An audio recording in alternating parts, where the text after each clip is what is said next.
ಕೆಲವೊಂದು ಸರಿ ಎಗ್ ಮಾಡ್ಬೇಕಾದ್ರೆ ಏನಾಗುತ್ತೆ, ಎಗ್ ತಂದಿರ್ತೀವಲ್ಲ, ಕೆಲವು ಟೈಮ್ ಓಲ್ಡ್ ಇರ್ತಾವ ಎಗ್ಸ್.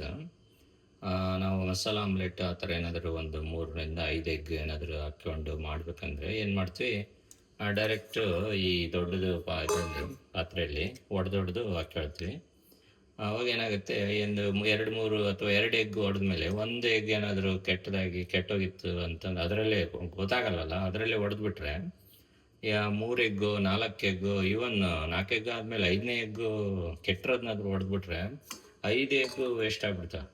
ಸೊ ಅದಕ್ಕೆ ಏನು ಮಾಡ್ಬೋದು ಅಂದರೆ ಒಂದು ಈಸಿ ಸೊಲ್ಯೂಷನ್. ಸೊ ಚಿಕ್ಕದೊಂದು ಇರುತ್ತಲ್ಲ ಕಟೋರಿ, ಅದರಲ್ಲಿ ಒಂದು ಎಗ್ಗು ಹೊಡೆದಾಕೋದು. ಸೊ ಈಗ ಹೊಡೆದೆ ನಾನು, ಚೆನ್ನಾಗಿದೆಯಲ್ಲ ಅಂತ ನೋಡೋದು. ಚೆನ್ನಾಗಿತ್ತಂದರೆ ದೊಡ್ಡ ಪಾತ್ರೆಯಲ್ಲಿ ಟ್ರಾನ್ಸ್ಫರ್ ಮಾಡೋದು. ಸೊ ಅದೇ ಥರ 2ನೇ ಎಗ್ ಮತ್ತು ಚಿಕ್ಕದ್ರಲ್ಲಿ ಹೊಡೆದು ಹಾಕ್ತಾಯಿದ್ದೀನಿ. ಸೊ ಚೆನ್ನಾಗಿದೆ 2ನೇ ಹಾಕೋದು. ಸೊ ಈ ಥರ ನಾವು ಈಗ ನಾನು 5 ಎಗ್ ಆಮ್ಲೆಟ್ ಮಾಡ್ಕೊಳ್ತೀನಿ. ಸೊ 5 ಎಗ್ಗನ್ನು 5 ಸಾರಿ ಚಿಕ್ಕದ್ರಲ್ಲಿ ಹೊಡೆಯೋದು, ದೊಡ್ಡದ್ರಲ್ಲಿ ಹಾಕೋದು. ಸೊ ಆ ಥರ ಮಾಡಿದಾಗ ಏನಾಗುತ್ತೆ, ನಾವು ಎಗ್ಗು ಆಕಸ್ಮಿಕವಾಗಿ ವೇಸ್ಟ್ ಆಗೋದನ್ನು ತಪ್ಪಿಸ್ಬೋದು.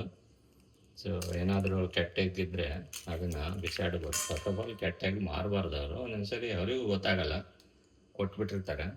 ಸೊ ಈ ಥರ ನಾನೀಗ 5 ಎಗ್ ಹಾಕಿದೆ. ಇದರಲ್ಲಿ ನಾನು ಎಗ್ ಯೋಕು ಎಲ್ಲೋ ಪಾರ್ಟ್ ತೆಗೆಯೋದು ಅಥವಾ ಮಸಾಲ ಆಮ್ಲೆಟ್ ಮಾಡಲಿಕ್ಕೆ ಏನೇನು ಬೇಕೋ ಅವನ್ನೆಲ್ಲ ಹಾಕ್ಕೊಂಡು ಮುಂದಿನ ಪ್ರೊಸೀಜರು ಮಾಡ್ಬೋದು. ಸೊ ಇದರಿಂದ ಕೆಟ್ಟರೆ ಎಗ್ ಬೇರೆ ಎಗ್ ಇದರಲ್ಲಿ ಒಡೆದು ಹಾಕಿ ಹಾಳು ಮಾಡೋದನ್ನ ತಪ್ಪಿಸ್ತಾ ಇತ್ತು. ಒಳ್ಳೆ ಈಸಿ ಸೊಲ್ಯೂಷನ್ ಇದು, ಫಾಲೋ ಮಾಡ್ಬೋದು ನೀವು.